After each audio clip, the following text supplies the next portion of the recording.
Laimė tai yra akimirka, o paskui su ta akimirka gyveni iki kitos akimirkos, kada vėl būna laimė. Nėra tokios kitos žemėje profesijos, kad taip norėtų dirbti. Už vandenį, už duoną, už centą. Mes tai yra tokia erdvė, tokia kažkokia tai, nežinau, tai yra tikrai vartai į rojų.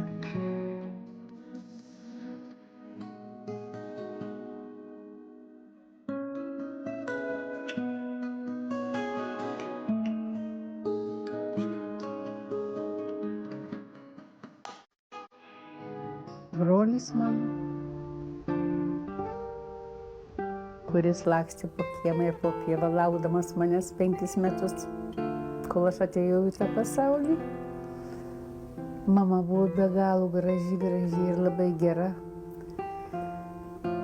Tėtis buvo kelių tiltų inžinierius. Buvo mažas dvarelis.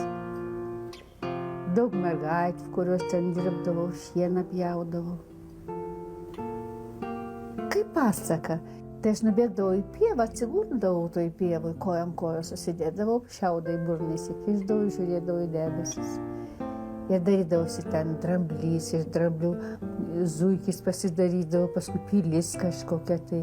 Ir aš galvodavau, koks pasaulis manęs laukia. O kadangi pasako daug man skaitydavo, ten princai ir visokios didelės gražios meilės, aš jau tada supratau, labai domėjausi, kad didžiausia laimė yra gyvenime sutikti princą. Ir aš galvojau, koks tas princas, iš kur, ar jis su arkliu ten atjos, ar jisai ten, aš varlė būsiu, žodžiu, tai buvo pasakų šalis.